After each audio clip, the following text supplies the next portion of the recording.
We're going to finish off on our palindrome tester. We currently have a main that has a little test sentence. Let's do a longer sentence. A man, a comma, a plan, a canal, Panama. Just to make sure that this works as a clean sentence as well.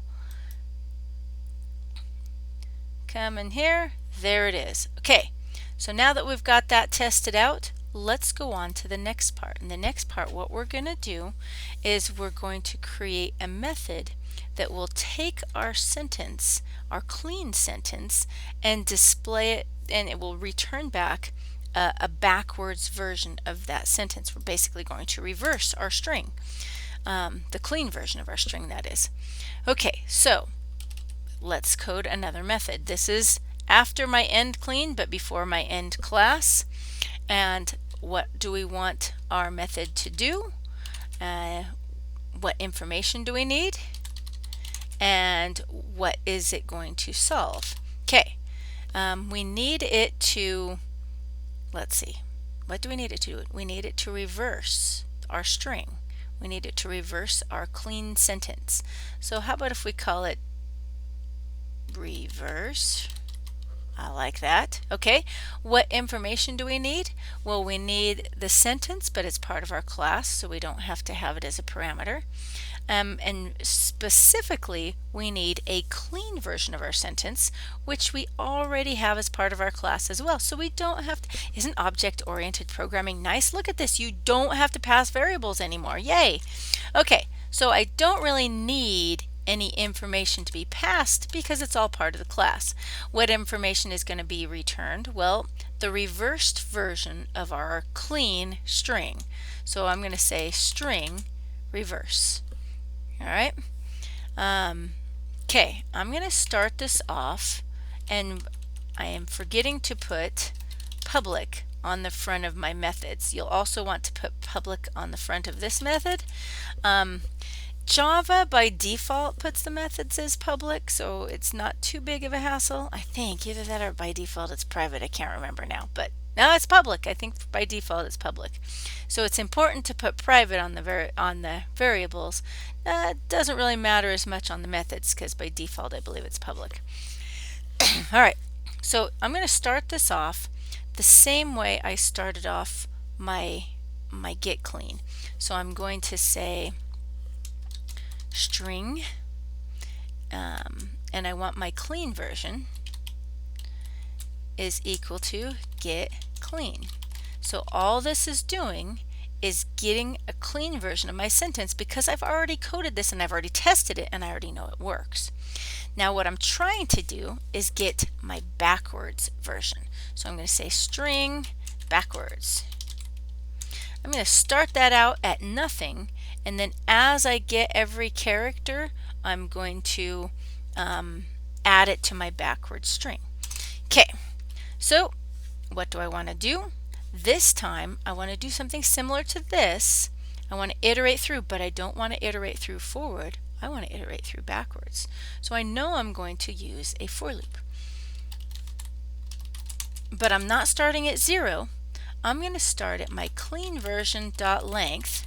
Okay, now keep this in mind. Just pretend we have the word cat. There's our word cat. Don't type this in, by the way. This is character 0. This is character 1. This is character 2. And there's 3 characters in the string. But if I try and access character 3, it's going to crash because I started counting at 0. So here I'm going to say start at the length minus 1, so I start at 2, and I'm going to go all the way until I get to 0. So that's initialize. Now my condition is so long as I is greater than, I do want to get to that 0. Remember, if I'm counting backwards, my signs go this way. If I'm counting forward, my signs go this way. Okay, now instead of an I++, I'm going to do an I minus minus. Okay, all I want to do is isolate a character, isolate each letter one at a time. All right, we know they're already clean because we've gotten the clean version of it. Okay, now there's 2 ways we could do this. I'm going to go back up here. We could do substring and we can do char at. both ways will work. Since we've already shown you how to do char at, let's do a substring this time.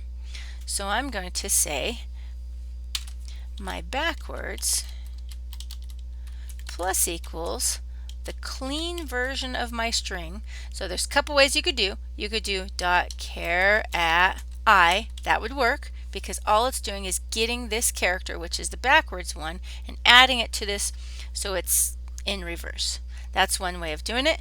If you want to try out substring, we can do that as well. So you could say substring, I'm going from character I to I plus 1.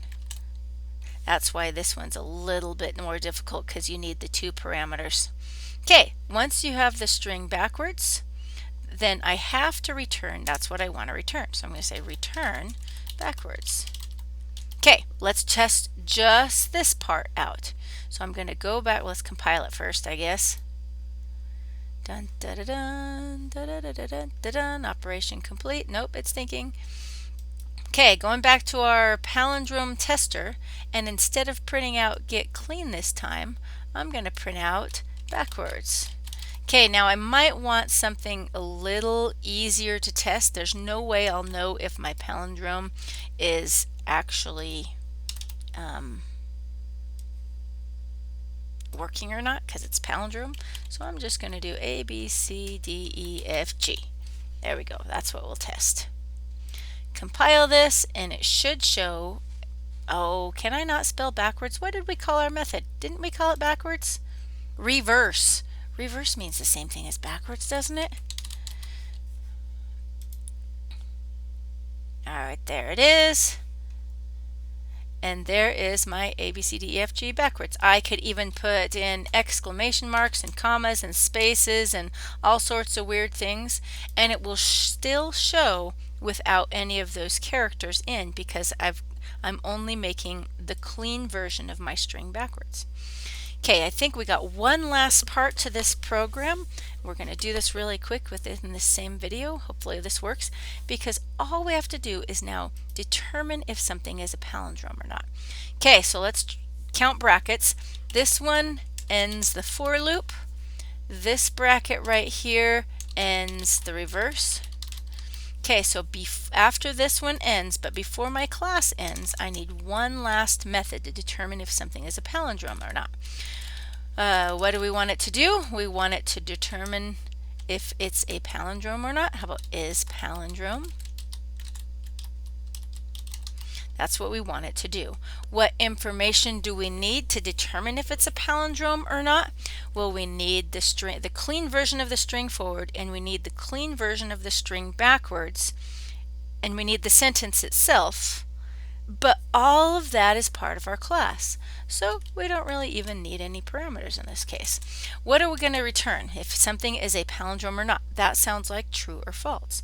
So we're going to put Boolean here, and then because this is a function and because we're emphasizing that it's public, we're going to say public.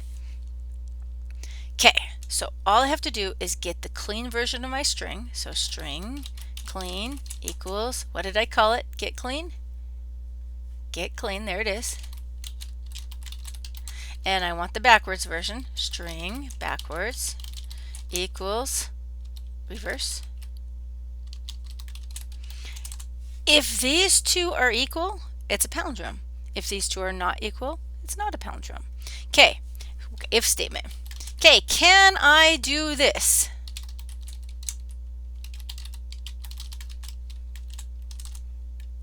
Is that legal? Yeah, you guys can't answer, I know, because it's a video, but you know, pretending that you said, no, this is not illegal. You cannot compare strings using a double equal. That will only compare if these two are references, and we're going to have an activity that will go into detail on that in class next time. Instead, I have to use the dot equals method. I could use the dot equals ignore case, but I don't even need to because I already cleaned the sentence. So clean dot equals backwards. If clean dot equals backwards, then we're going to say return true. If I could spell true, that is a palindrome. Anything else is the default of return false. If this is true, it's going to return at this point, and I don't even need to put this in an else statement, because if it's not true, it's not going to return at this point, and it will just by default return false. Okay, theoretically this should now work. There's our operation complete. Hooray. Let's come in here and we can test this out. We could say something like, if tester dot is palindrome,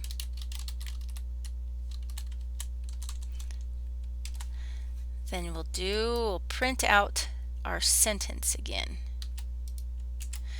There it is. Might be nice to be able to show our sentence. I guess I already have it on this string, don't I? No, I don't. So that means we need a toString method in our palindrome class. Let's go back over here really quick, add us a toString method. Public string toString.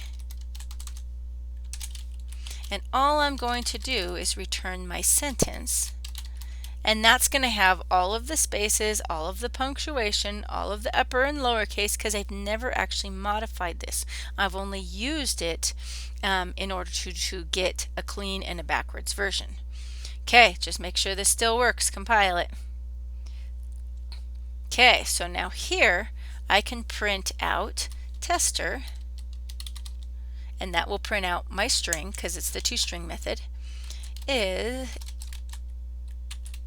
a palindrome. Anything else, it will print out it's not. Else.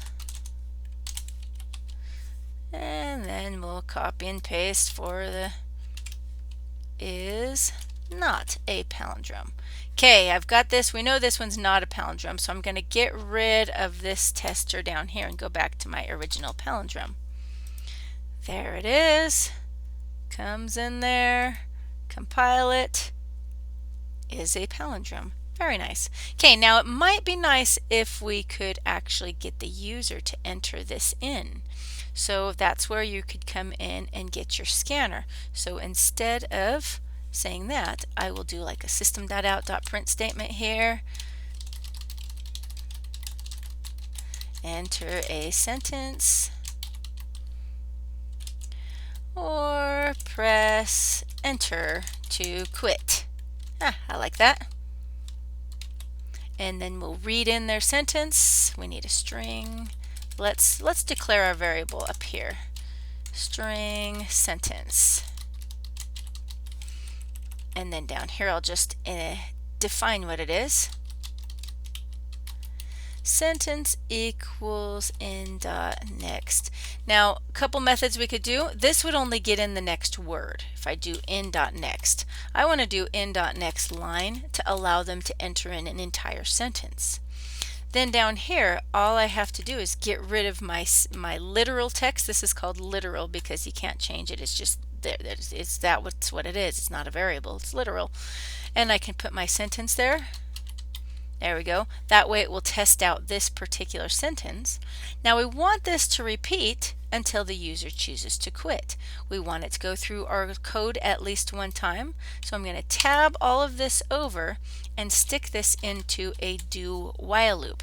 Why a do while loop instead of a while loop? Well, they both would work, but I want this to at least print this out one time and let them try out a palindrome.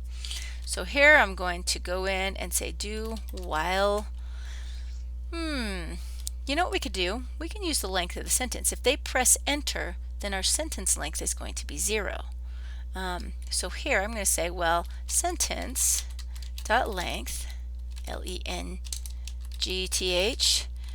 is greater than 0. If it's greater than 0, that means they've entered in a sentence. I want to let them test it out again, and so on and so forth. Okay, enter a sentence or press enter to quit. Taco cat. Taco cat is a palindrome. What's something that's not a palindrome? Not a palindrome. I can't even spell palindrome anymore. That is not a palindrome is not a palindrome. Duh. Now I can also press enter and that will quit. Also, that is an empty string. So an empty string definitely is a palindrome. We could probably put an if statement in there. I'm not too worried about it.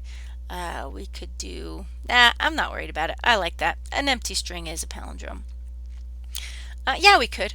We could come up here and say if, even before that, if sentence dot length equals 0, then all I have to do is break out of the loop. There we go.